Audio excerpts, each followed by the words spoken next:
Muchas gracias por estar. Quiero empezar por la definición normativa de riesgo reputacional, porque hasta hace poco tiempo siempre hubo una conciencia del riesgo reputacional. De hecho, fue siempre tomado en cuenta como parte de los riesgos operacionales o como un tipo de riesgo operacional específico. Sin embargo, desde que Basilea II incorpora al riesgo operacional dentro de los requerimientos de capital de Pilar 1, esto define ahora una nueva estructura de pensamiento y definición de los riesgos operacionales. En la definición de Basilea deja afuera, por decirlo de una manera, el riesgo reputacional y el riesgo estratégico de los requisitos de capital de Pilar 1, y por eso específicamente Basilea II los excluye, y esto lo hace porque el riesgo reputacional y el riesgo estratégico son difíciles de cuantificar, son difíciles de medir. Y el objetivo primordial de Basilea II respecto al riesgo operacional en el marco de Pilar 1 es tratar de llegar a una medición del riesgo a un cargo de capital en función del riesgo. Es decir, el objetivo es más hacia modelos avanzados. Los modelos estandarizados son una parte de esa transición, pero el objetivo primordial es lograr un avance hacia modelos avanzados. Entonces, se deja afuera el riesgo reputacional y el riesgo estratégico de la medición específica de riesgo operacional, básicamente porque son difíciles de medir. Sin embargo, con la revisión de Basilea II después de la crisis, lo que se llamó Basilea 2.5, y después con la confirmación de eso en Basilea 3, básicamente el comité de Basilea, como lección de la crisis, pone mucho más énfasis en la gestión del riesgo, más que en la medición específica. Entonces, podemos definir que en realidad Basilea II muta, digamos, desde un énfasis mucho más grande en Pilar 1, pasando luego de la crisis a un énfasis mucho más grande en Pilar 2. Y entonces empieza a ser primordial la gestión de todos los riesgos, y en ese marco un instrumento cobra mucha importancia, es el ICAP, por sus siglas en inglés, Internal Capital Adequacy Assessment Process, o proceso de autoevaluación de capital, que pone menos énfasis en los números, es decir, Pilar 1 es una cuestión de números, Pilar 2 es una cuestión de gestión. Entonces, el ICAP no es importante como tal para Basilea por el número, si bien tiene un número, es importante para Basilea porque es un proceso interno del banco que requiere la autoevaluación de la suficiencia de capital. Es decir, no es el número en sí mismo, sino el significado del número para cada banco y el significado del número para cada riesgo para cada banco. Lo que pasa es que en Pilar 2 no son 3 riesgos, crédito, mercado, operacional, sino que son todos los riesgos relevantes del banco, que luego varios bancos centrales de diferentes lugares del mundo fueron conformando en una lista de 5, 7, 8, 9 riesgos, dependiendo de cada normativa. Dentro de estos riesgos están el riesgo reputacional y el riesgo estratégico. Entonces, han recorrido un camino estos riesgos, y nos vamos a centrar hoy en el reputacional, pero el estratégico tiene una definición parecida, o un comportamiento parecido desde el punto de vista regulatorio. Entonces, han recorrido un camino, primero como de un cierto ostracismo, al ser excluido de los modelos avanzados de capital, y luego como una reivindicación, si se me permite la metáfora, al pasar los estándares de Basilea y la normativa de los bancos centrales a poner mucho más énfasis en el Pilar 2 que en el Pilar 1. Entonces nos encontramos con una necesidad de definir mucho más específicamente al riesgo reputacional, estratégico, y algunos otros, titulización, etcétera. Porque en muchos países ahora son un requisito de gestión y de hecho, por virtud de la aplicación de Pilar 2, tienen un requisito de capital a través de LAICA, un requisito de capital de Pilar 2. El ejemplo normativo que creo más claro, o por lo menos en mi experiencia es más exhaustivo en esta materia, es el de la norma argentina. Hoy tenemos participantes de toda Latinoamérica, de muchos países, donde la normativa es variada. Sin embargo, el fondo de la normativa es común a todos los países, básicamente porque está tomado de Basilea, pero sí el grado de detalle en el requerimiento es variado. Creo que Argentina es, a mi entender, el más exhaustivo en esto. Me cuesta definir si esto es bueno o malo. Hay una parte de las razones que dirían que esto es bueno para fomentar la gestión de riesgo.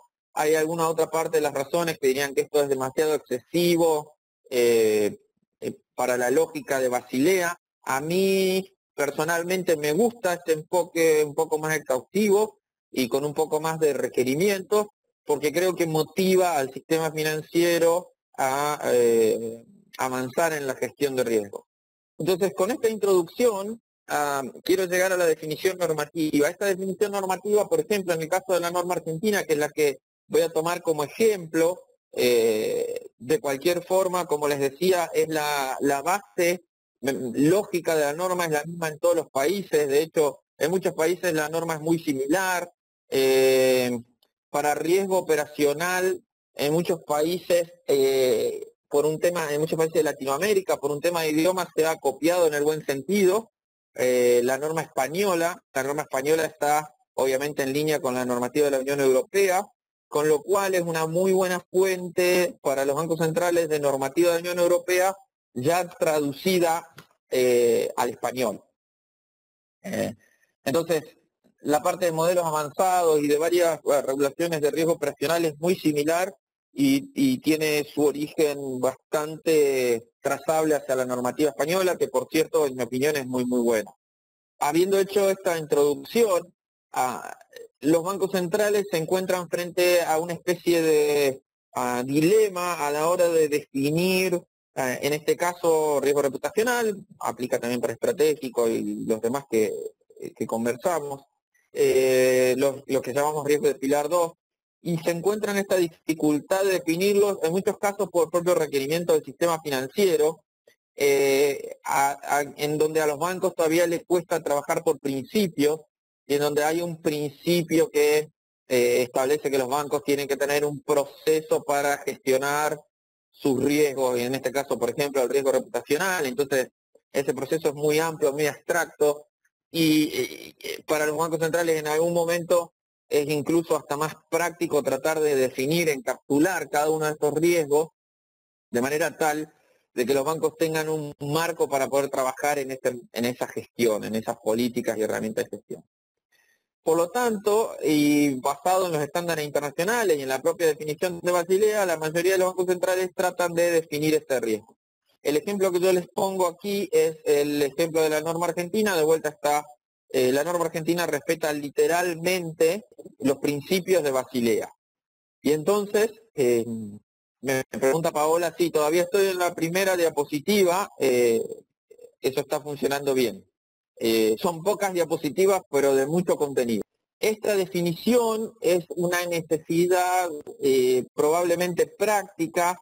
Puede haber diferentes definiciones, el comité no propone una definición específica, lo deja bastante liberado incluso a los bancos pueden tener sus propias definiciones.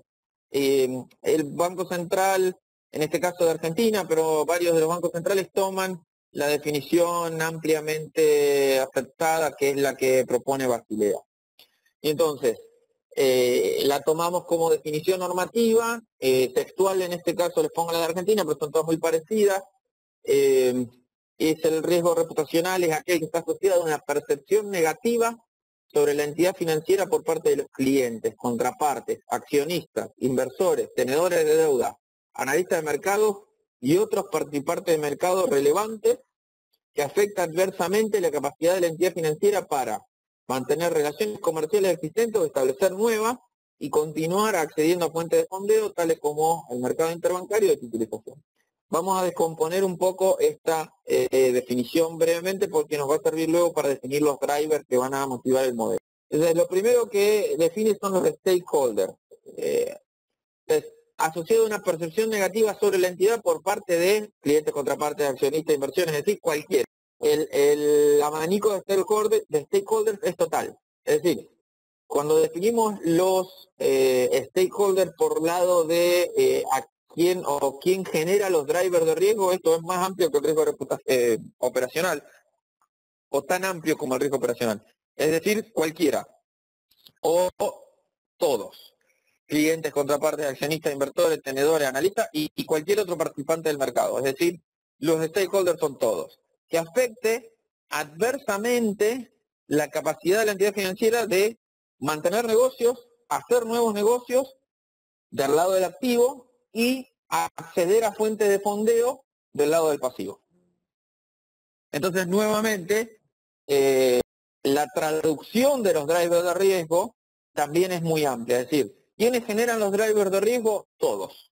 Absolutamente cualquier tipo de stakeholder. ¿En qué se traducen esos drivers de riesgo? En afectar adversamente capacidad para mantener negocios o para hacer negocios nuevos. Es decir, básicamente todo el activo y para establecer nuevas fuentes de fondeo y continuar accediendo a las fuentes de fondeo existentes. Y es decir, afecta tanto al activo como al pasivo, por ende al resultado. Continúa la definición diciendo el riesgo reputacional también puede afectar a los pasivos de la entidad, debido a que la confianza del público a partir de la entidad de captar fondos están fuertemente vinculados con su reputación. Esto lo ata un poco más al elemento sistémico que captura Basilea III. Aquí vale la pena diferenciar a nuestros participantes que estén de Argentina. Los participantes de Argentina estamos muy acostumbrados en Argentina a eventos sistémicos sobre el sistema financiero. En el resto de los países esto es mucho menos frecuente y entonces el objetivo de rescatar esto fue una de las lecciones de la crisis global de 2008, que estaba en Estados Unidos, en donde los eventos sistémicos no eran tan frecuentes, no estaban tan presentes. Todos estos mecanismos de gestión de riesgos están pensados desde el punto de vista micro. Basilea III viene a agregar la parte de estabilidad financiera o desde el punto de vista macro. Así que la interpretación de esto va a ser bien diferente para los que estén en Argentina versus los que estén en los otros países. Los que estén en Argentina deben hacer un esfuerzo primero para verlo desde el lado micro y luego para verlo desde el lado macro.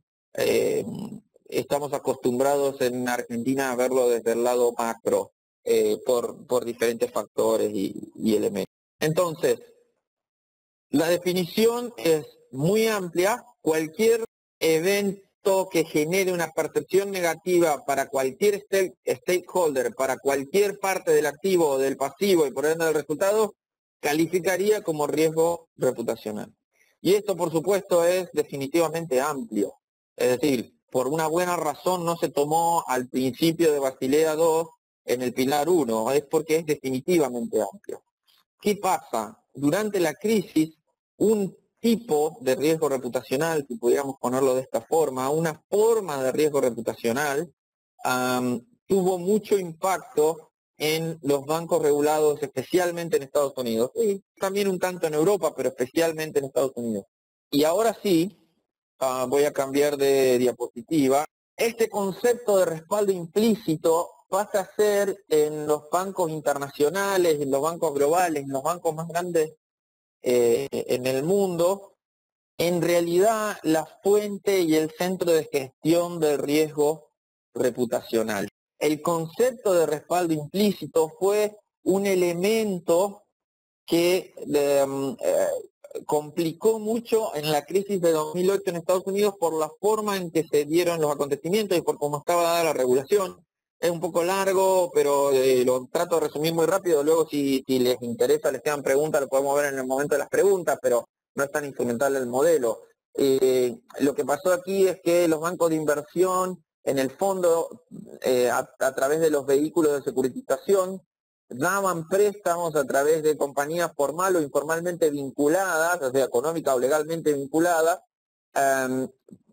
terminaban siendo préstamos minoristas, hipotecarios, la mayoría, sin capital. Y esto lo podían hacer porque los bancos regulados que sí tenían que poner capital solo compraban activos titulizados que generaban los bancos de inversión. Entonces se canalizaba el dinero para dar préstamos minoristas a través de los bancos de inversión, pero con los fondos de los bancos regulados. Y eso era una forma, un arbitraje regulatorio para saltar la regulación y dar préstamos sin capital o con un requisito de capital mucho más bajo. Entonces, ¿qué pasa?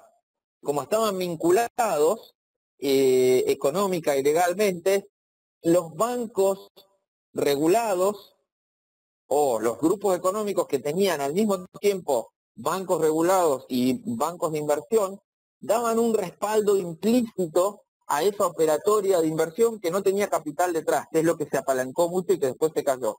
Entonces, cuando daban el respaldo implícito, para cumplir ese primer respaldo implícito significa que no está formalmente documentado, pero que impacta justamente en la reputación de todo el grupo financiero o del banco. Entonces, el banco regulado se ve afectado por el respaldo implícito que dan las autoridades del grupo financiero al banco menos regulado o al banco de inversión o las actividades que están fuera de la regulación. Y de hecho se ha usado capital de bancos regulados durante la crisis para cubrir problemas en actividades no reguladas del mismo grupo financiero. Y esto fue un problema muy grave en el que se vieron enfrentados las autoridades de Estados Unidos. Entonces, con la legislación, con Dodd-Frank y con lo que luego se recogió en Basilea III de Dodd-Frank, esto pasó a ser un poco la forma de gestionar el riesgo reputacional. El riesgo reputacional toma forma en los bancos grandes, en los grupos financieros, en el mercado financiero grande internacional a través de este formato, que es básicamente respaldo implícito. Se ha dado también en nuestros países casos de respaldo implícito, pero puntuales, no tan sistémicos, es decir, bancos que se han caído. Cuando yo trabajé en el Banco Central tuvimos varios casos de bancos que han sido reestructurados, que se han cerrado, que los ha comprado otro banco, y esa es la definición de reestructuración moderna, por otorgar respaldo implícito por actividades no reguladas y en algunos casos incluso reñidas con la legislación. El respaldo implícito existe en todos lados, se tipificó como los elementos de securitización, pero está desde otras formas. Entonces, ¿a qué nos enfrentamos hoy?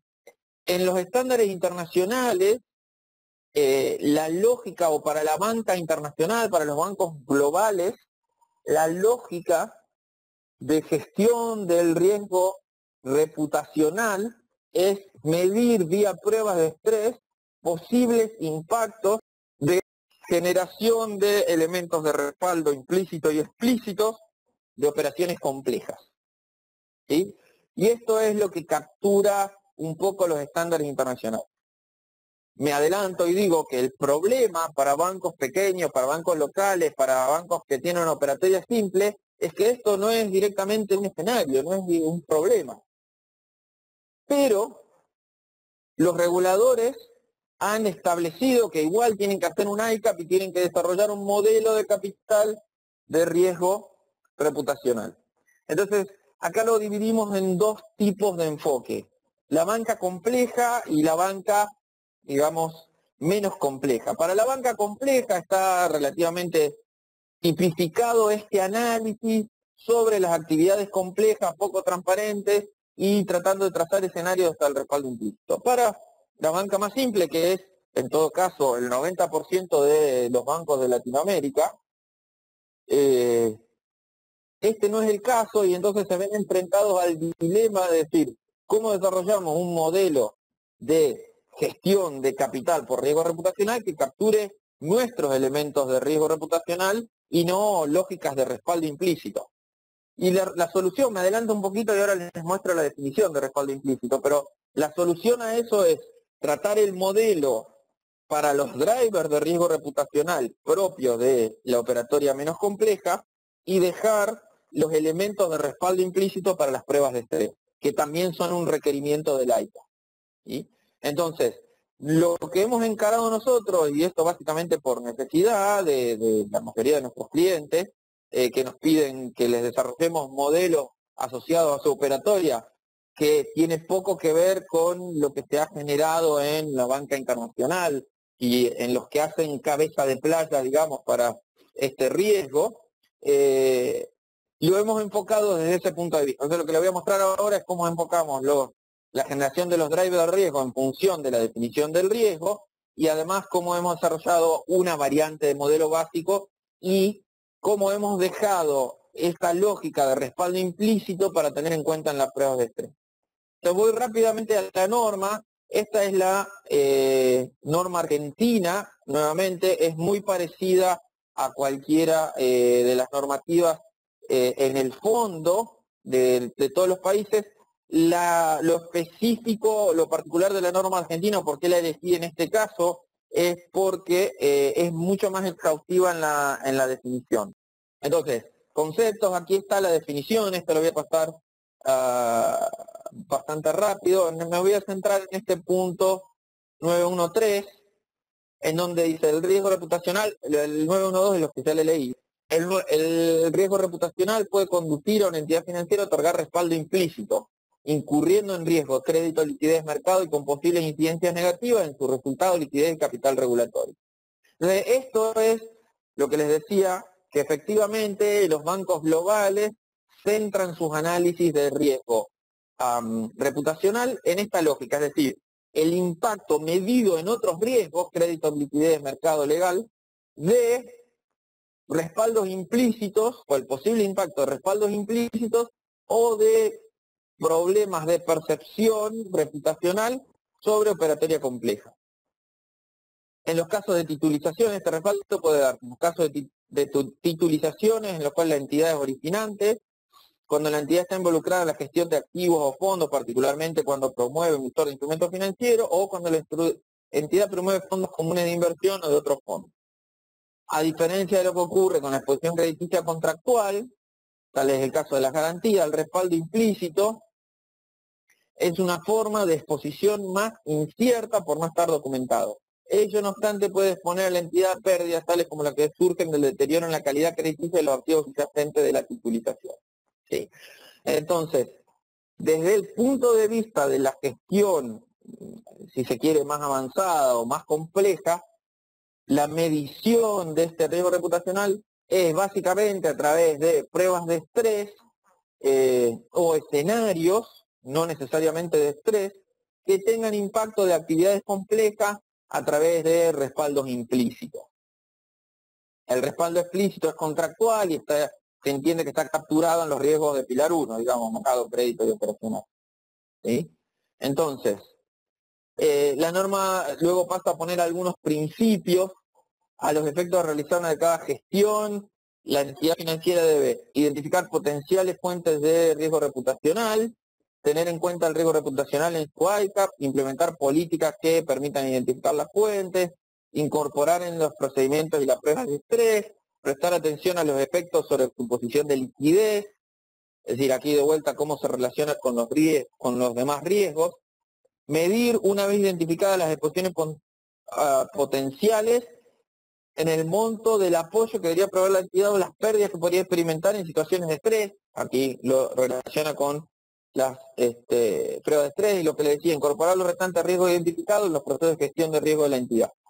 Desarrollar metodologías para medir en forma más precisa los efectos del riesgo reputacional en términos de otros tipos de riesgo.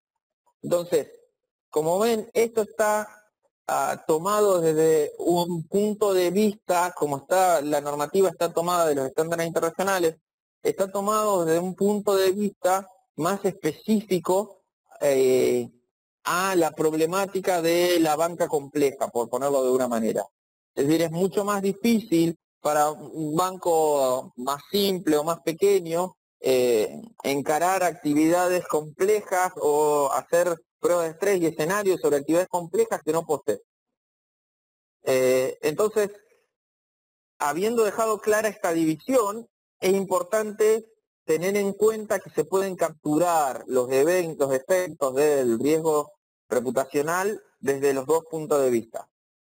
El análisis del riesgo reputacional desde el punto de vista de las pruebas de estrés, de las actividades complejas, probablemente en un banco pequeño y más simple, daría un cargo de capital relativamente alto si usáramos esa metodología. Entonces, lo que hemos definido es, digamos, partir la metodología en dos. Dejar esa parte para las pruebas de estrés, en donde se tracen escenarios de respaldos implícitos y de efectos reputacionales más bien macro, y tratar de concentrarnos para la parte de gestión en un análisis de riesgo, de los drivers de riesgo reputacional desde el punto de vista micro. Y entonces eso es lo que hemos emparado. Eso es lo que hemos encarado a través de este modelo que hemos publicado en la revista de Risk Universe. Entonces, con esta diferencia, desarrollamos un modelo con un enfoque básico, que intenta capturar eficientemente más al banco típico de la región, de Latinoamérica. Igual aplica al resto de las regiones, esto lo hemos enfocado en Latinoamérica, además que por nuestro span de análisis, de trabajo, digamos. Y que a su vez permita, por ejemplo en Argentina, calcular un cargo de capital para cumplir con la normativa. En Argentina, la normativa vigente requiere que los bancos definan un cargo de capital económico o justifiquen, en el caso de que no necesiten calcular capital económico. Obviamente justificar que uno no necesita capital es mucho más difícil y complejo que justificar o que analizar un cálculo. Entonces, me voy a apoyar en la definición de los drivers de riesgo reputacional en función de la propia definición. Este es un gráfico que es de GARP, en realidad es de una conferencia que se realizó, que ofició GARP y lo presentó a un grupo de trabajo que se llama ECOFAC, que trata de tomar la definición de riesgo operacional, identificar los drivers y cómo pasan a través de los stakeholders de esos drivers a los efectos del banco y cómo se traduce en el banco. Como dijimos, por la definición, los stakeholders son todos, ¿sí? Aquí tenemos clientes, empleados, suppliers, reguladores e inversores, es decir, todo el abanico de stakeholders, y los drivers, las actividades también son absolutamente amplias, o son todas, es decir, decisiones estratégicas controvertidas o controversiales, fallas de gestión de riesgo, productos o nuevos productos, o problemas con nuevos productos, fallas con nuevos productos, gobierno corporativo o fallas en la gestión y relaciones con clientes que pueden ser controversiales.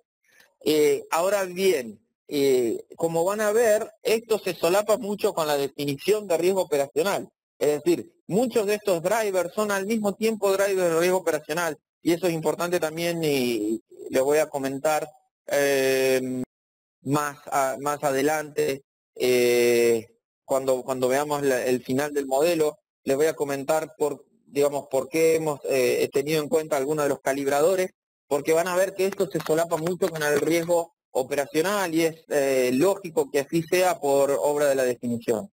Entonces, estos drivers de riesgo reputacional en función de la definición impactan en los stakeholders y terminan en los elementos de negocio o la línea de negocio del banco a partir de pérdidas o efectos en los negocios.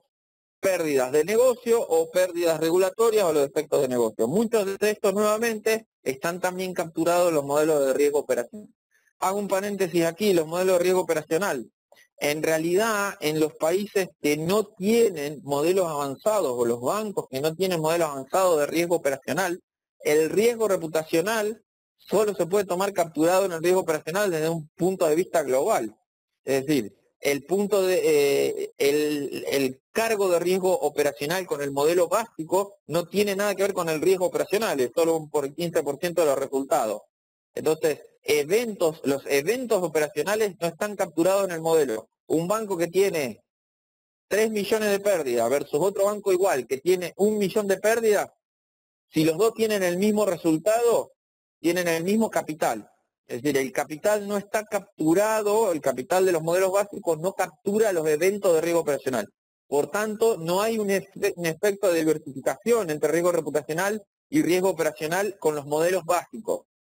Por tanto, hay menos capacidad de justificar bajas en el capital de riesgo reputacional al decir que los eventos están capturados en la base de riesgo operacional, porque de hecho, si no tengo un modelo avanzado, no están capturados en la base de riesgo operacional. Bien, entonces, ¿cómo hemos traducido esto?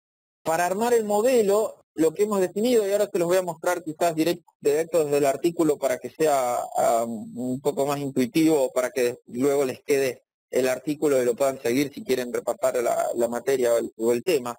Pero, ¿cómo hemos tomado los drivers de riesgo operacional? Si ven aquí en la tabla, en la derecha están los drivers, y en la izquierda hemos definido tres fuentes de datos. ¿Sí? Entonces, aquí lo que hemos hecho a partir del modelo, con el objetivo de tratar de enfocarnos en los drivers de riesgo reputacional, no asociados tanto a la parte de respaldo implícito, que eso lo dejamos para las pruebas de estrés, sino asociados a la operatoria más simple de un banco típico de la región, hemos capturado todos los drivers o listados todos los drivers y hemos definido fuentes de información habituales en los bancos que puedan ser tenidas en cuenta para armar una medición cuantitativa de cómo impactan estos drivers. Entonces definimos tres fuentes de información que están asociados a drivers de riesgo reputacional. Y aquí están identificadas en esta tabla cada fuente con cada uno de los drivers que cubre. Entonces, definimos eventos de la base de riesgo operacional, tanto internos como externos, y esos eventos que están capturados en la base de riesgo operacional, de vuelta, si no tengo un modelo avanzado de riesgo operacional, no están relacionados con el cargo de capital de riesgo operacional, por lo tanto, son útiles y ajustables y utilizables para el modelo de riesgo reputacional. Y entonces, básicamente son eventos de la base de riesgo operacional, internos y externos, que tengan una relación con el riesgo reputacional y que cubren, en este caso, los drivers. Fallas en la gestión de riesgo, comportamiento corporativo, o fallas en el gobierno corporativo, productos y servicios y relaciones con clientes, ¿no? Que tienen una relación con los drivers de riesgo reputacional. La forma de hacer esto directamente es, obviamente, barrer la base de eventos y las bases de eventos externos que puedan servirnos como guía. Obviamente esto después tiene un ponderado. Los otros elementos son elementos de cumplimiento normativo, es decir, relación con los reguladores o con la regulación interna, que es lo que llamamos en el modelo compliance issue. El modelo fue publicado en inglés y la verdad que, nada, con esto de la globalización, no nos hemos tomado el tiempo de pasarlo en español, así que las tablas y en realidad la publicación del modelo por ahí lo mantenemos en inglés. Les pido disculpas por eso. Entonces lo que vemos como la fuente número 2, que son los compliance issues, son temas de cumplimiento normativo tanto externos o internos. Y aquí hay tres fuentes generales que en todos los bancos prácticamente del mundo se pueden capturar información, que es las bases de datos de relación con la clientela, es decir, quejas de clientes, reclamos de clientes.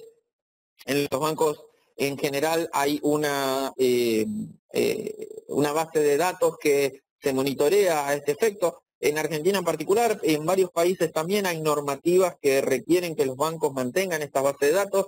De hecho, en Argentina hay un régimen informativo trimestral que obliga a todos los bancos a enviarle estadísticas sobre reclamos de la clientela, con lo cual esa es una fuente, para los que nos están escuchando en Argentina, esta es una fuente muy frondosa de eventos para generar indicadores de riesgo de riesgo reputacional. Entonces, básicamente estos son eventos de compliance internos, de reguladores internos y externos, que tienen un efecto sobre los drivers de riesgo reputacional.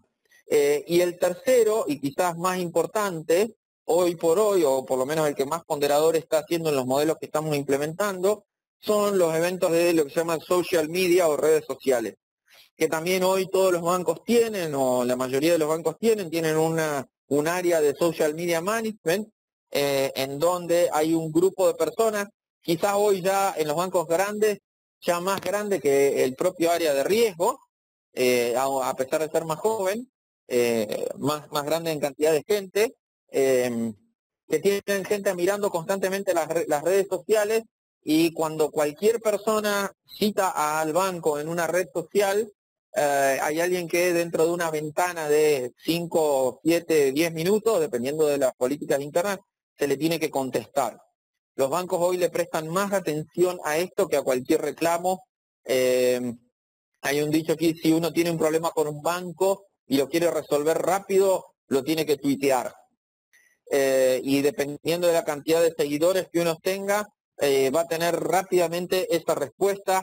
Y yo que presto atención a esta materia, lo veo seguido, muy seguido, que cuando alguien que con muchos seguidores tuitea el nombre de un banco, le contestan y solucionan el problema en el acto. Entonces, esto es un indicador muy claro de que dentro de la medición propia de la gestión de riesgos, consciente o inconsciente de los bancos, el riesgo reputacional por social media es muy relevante, y de hecho por eso lo ponderamos bastante. El riesgo reputacional por social media impacta en casi todos los drivers de riesgo, y la medición de eso se puede cuantificar a través de indicadores de riesgo. De hecho, los social media reports que tienen los bancos que están más avanzados en esto tienen detalles de menciones positivas, menciones negativas, cantidad de búsquedas, menciones indirectas, menciones a los nombres, y hay todo un criterio. Nosotros de hecho hemos desarrollado en algunos casos una tabla con un criterio de gravedad de la mención. Entonces, si la mención es poco grave, se puede descartar; si la mención tuvo más impacto, se puede ponderar de una forma; si la mención tiene otro impacto, se puede ponderar de una forma más pesada. Entonces, toda esta fuente de información se convierte en indicadores de riesgo, en Key Risk Indicators. Entonces, se los voy a mostrar directamente desde el artículo, y aquí si me confirman que lo pueden ver. Entonces, aquí lo que veíamos son los drivers, las tres fuentes de riesgo, ¿sí? ¿Y qué hacemos básicamente con las tres fuentes de riesgo? Y aquí ya empiezo a hablar del modelo. La medición del riesgo reputacional es convertir en indicadores de riesgo con la misma metodología de armado de los indicadores de riesgo para riesgo operacional. Nosotros tenemos una metodología y profesamos que haya una metodología muy formal en el armado de los indicadores de riesgo. Si cada indicador de riesgo tiene que tener su racional, cada indicador de riesgo tiene que tener su ficha, su descripción, su fuente, etcétera. Hay un procedimiento de indicadores de riesgo que tiene que existir en riesgo operacional. Usando ese mismo procedimiento de indicadores de riesgo, generamos indicadores de riesgo para riesgo reputacional. La forma de medir el riesgo reputacional es a través de estos indicadores de riesgo. Obviamente cada indicador de riesgo tiene que tener su historia, su evolución, su racional y su umbral. Y una vez que se arman los indicadores de riesgo son de las fuentes. La primera fuente, los eventos, es la única que no se mide a través de indicadores de riesgo porque ya está medida a través de eventos.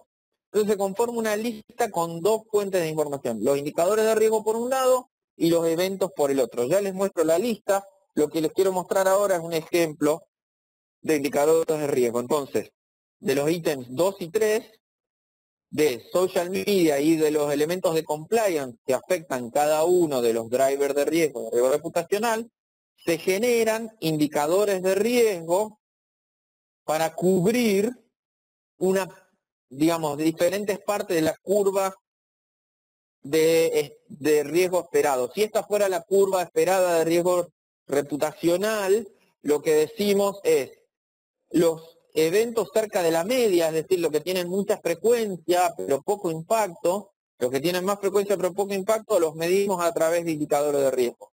Los eventos más cerca de la cola, es decir, los que tienen poca frecuencia pero mucho impacto, los medimos a través de el 1, de eventos. Es decir, los eventos identificables de A1 los capturamos con los eventos específicamente. Los eventos cerca de la media de la distribución los capturamos a través de indicadores de riesgo, cada uno tiene su ponderador, y los eventos cerca del intervalo de confianza los capturamos dentro del mecanismo de prueba de estrés y análisis de escenario.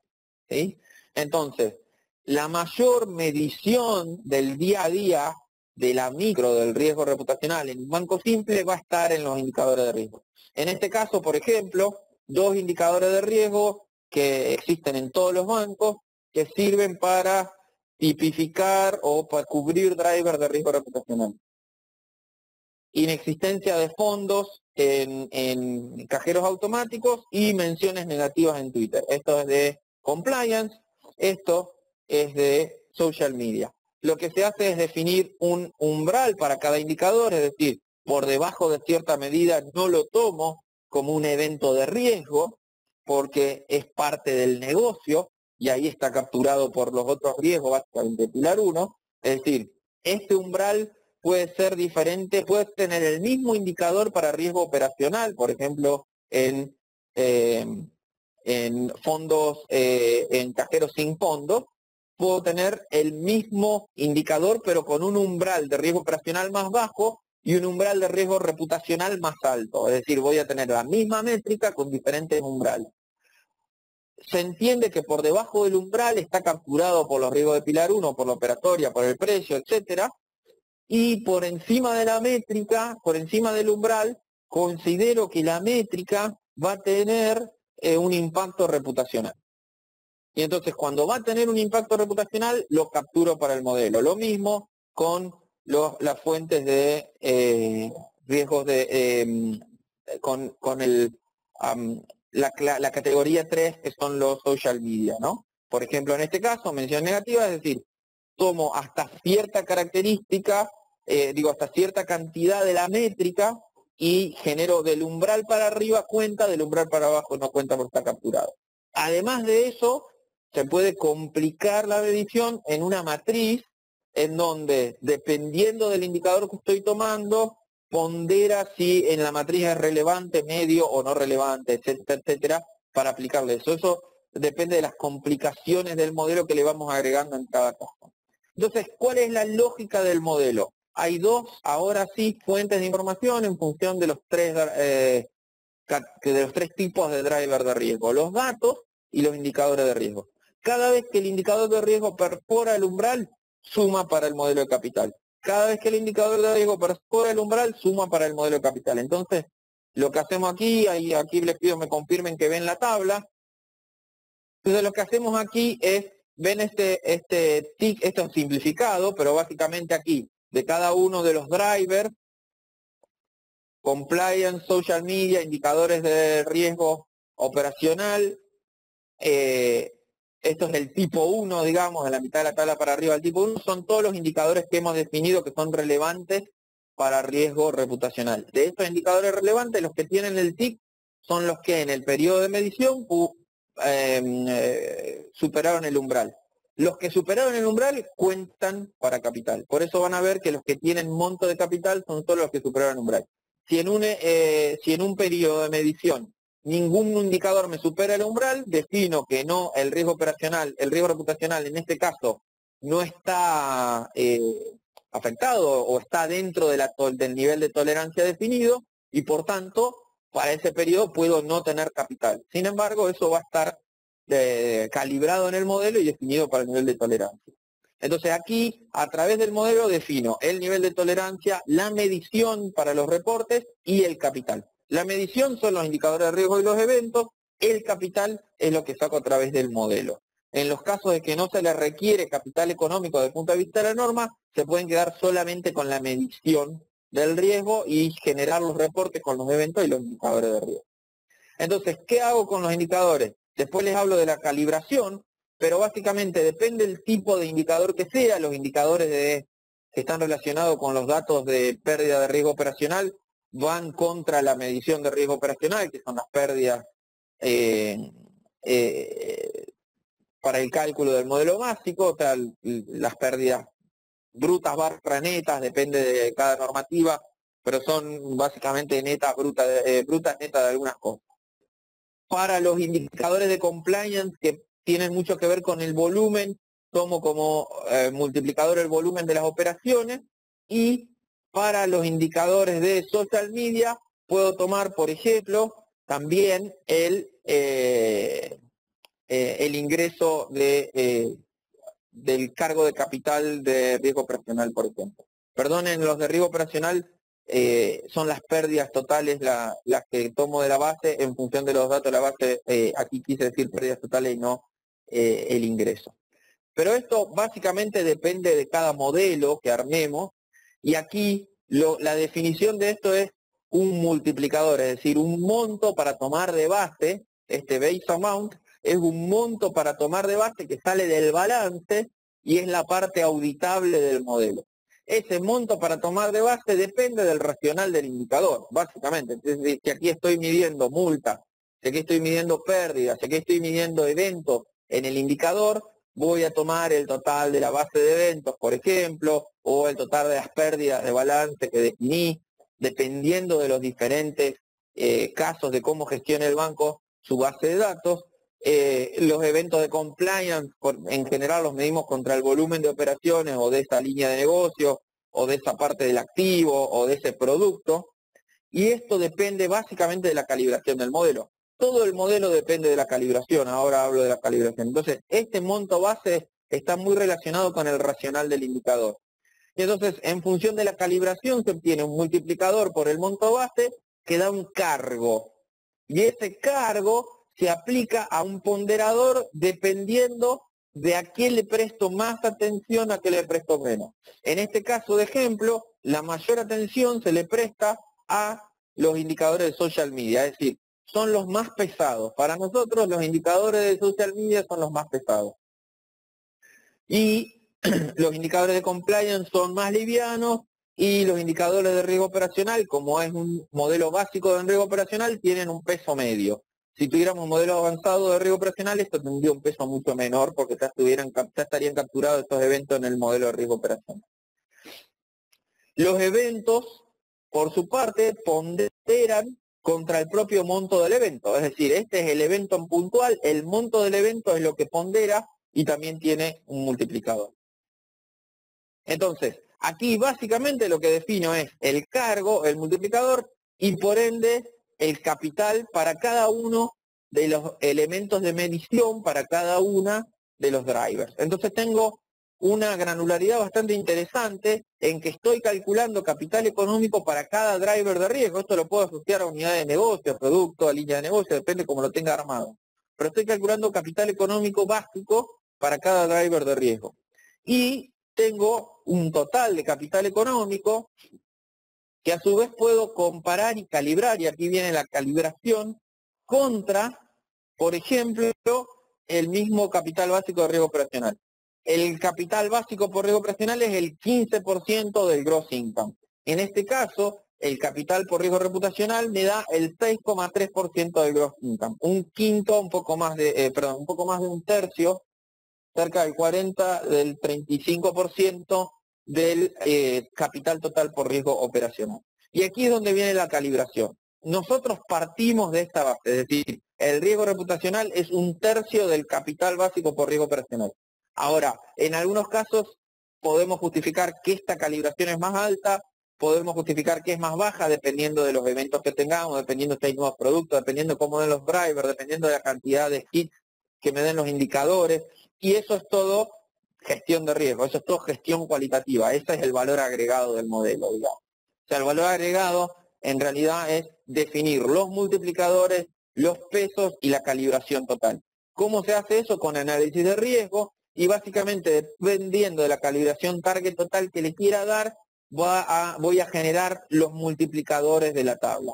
Esto es un proceso continuo, es decir, voy a empezar con multiplicadores bastante malos, seguramente, y voy a terminar con una calibración mucho más ajustada al apetito de riesgo, a la suficiencia de capital, a las pruebas de estrés. Con las pruebas de estrés para el ICAP, luego comparo este cargo de capital con el resultado de las pruebas de estrés. Si el resultado de capital me da muy bajo respecto al resultado de las pruebas de estrés, tengo que ponerlo esto más pesado. Si el resultado de capital me da alto, lo puedo calibrar para abajo. Ese es el verdadero trabajo de gestión de riesgo, no termina nunca, es para toda la vida. El modelo se aplica en 4 meses, la calibración es para siempre. Todo el tiempo se calibra, se analiza y se reporta. Entonces, ¿cómo es el modelo de gestión? Se identifican los drivers, se hacen los reportes sobre los indicadores de riesgo, esos indicadores de riesgo se cargan en los reportes y si quiero capital, los cargo en el modelo de capital que tiene los multiplicadores y los weights. Bien, quiero mantenerme dentro del tiempo planeado. Esta es la hora que tenía para explicar las definiciones y el modelo. Y quiero dejar tiempo para las preguntas, si las hubiera, o abrir el piso para la discusión. Creo que da para un poco más larga la explicación. Traté de hacerlo lo más corta posible, espero que se haya entendido un poco, a veces se pone un poco pesado el tema. Pero estoy dispuesto, estoy a su disposición a partir de ahora para atender a todas sus consultas. Tenemos una pregunta de Guillermo Moreno. Nos dice, quisiera saber, porque no le quedó claro, de dónde sale el base amount y el charge en el modelo. El base amount es el monto de balance, digamos, de lo que se llama el base benchmark. Entonces, por ejemplo, para lo que los indicadores de riesgo que miden la base de eventos,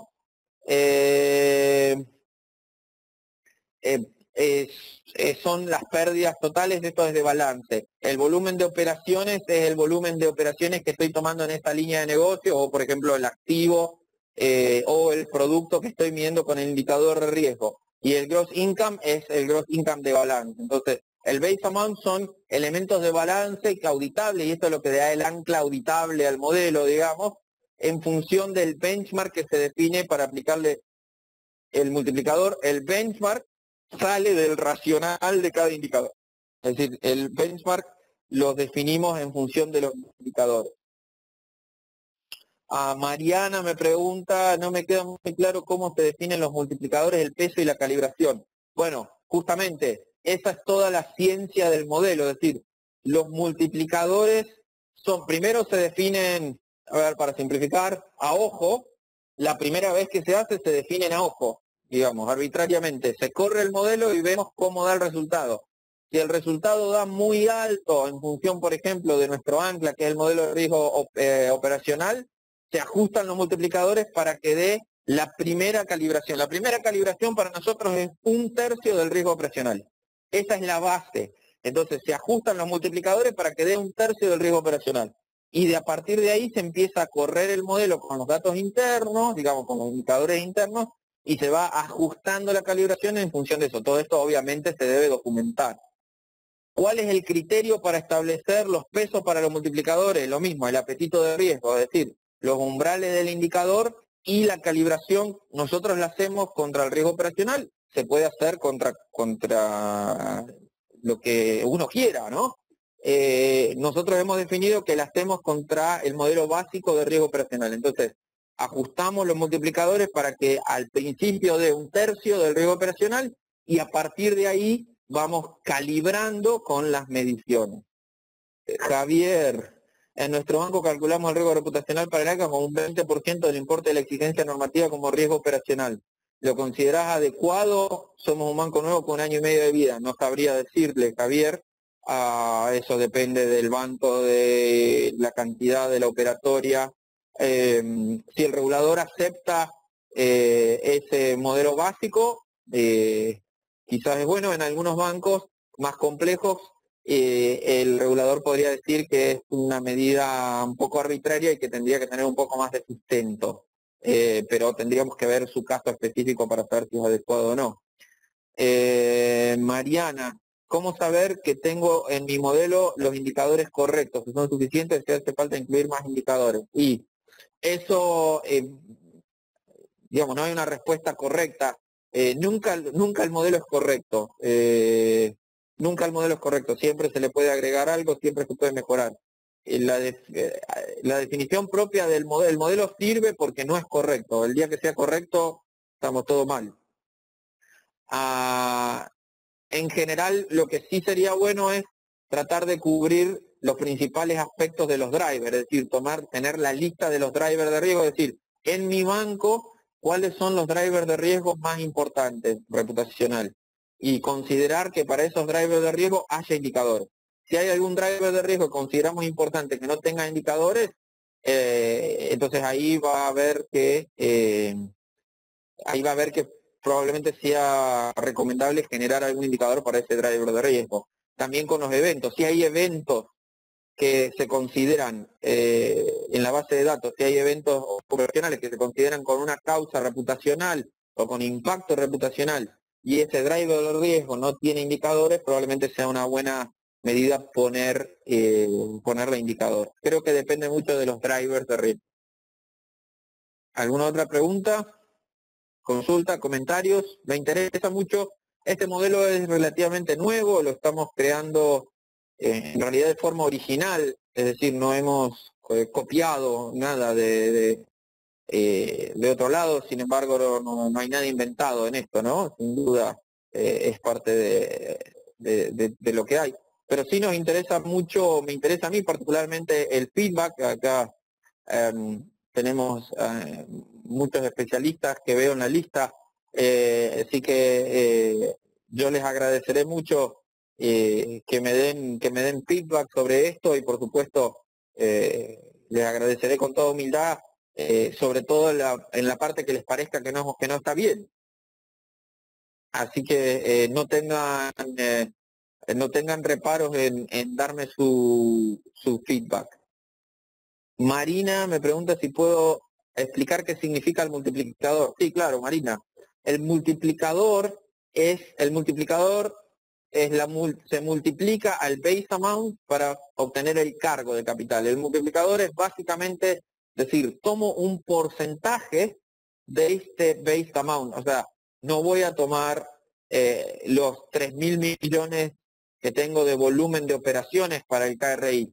Solo voy a tomar el 2% de esos 3.000 millones. Es decir, el multiplicador es un porcentaje que yo le pongo al base benchmark, al base amount, para obtener una medida asociada con el capital. Acuérdense, el capital está relacionado con la pérdida no esperada. Entonces siempre un tramo menor.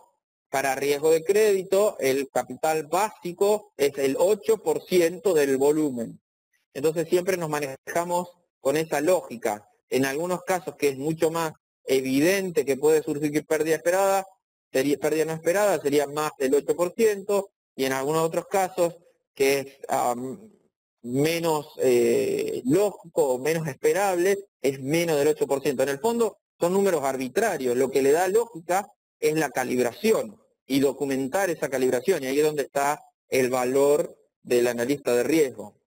En todo caso, nuestro valor, digamos, como consultores, esta tabla se puede hacer muy fácilmente. Creo que lo difícil es justamente llegar a los ponderadores y eso. Y de ahí es que creo que hago énfasis en la charla para que todos puedan interpretar de dónde llegar a los indicadores para que cada uno pueda calibrar su propio modelo.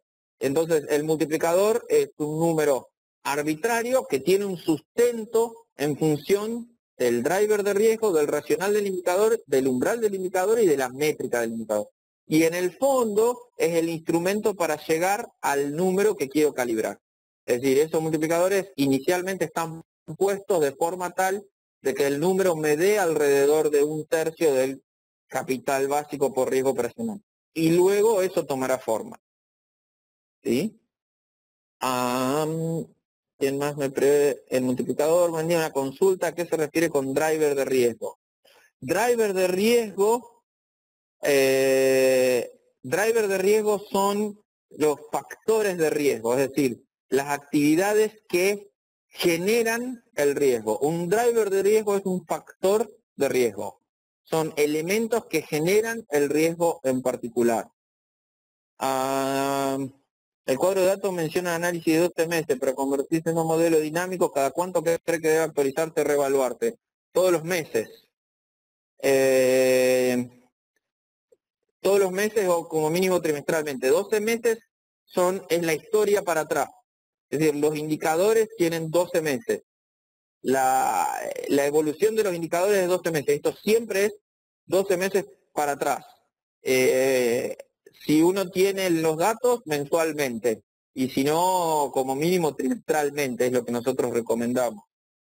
¿Qué cantidad de personas estiman ser necesaria para el monitoreo constante de estas fuentes? ¿Los reportes deben hacerse diarios? No, creo que no. Los reportes deben hacerse mensuales. Este es un riesgo bastante estable, digamos, y siempre se mide muy ex post. Salvo la parte de social media, pero de vuelta, salvo que sea un evento muy grave de social media, pero no sería parte tanto del modelo de monitoreo, sino de una alerta, digamos. Cantidad de personas depende del banco, puede ser una sola si el modelo está bien armado o más.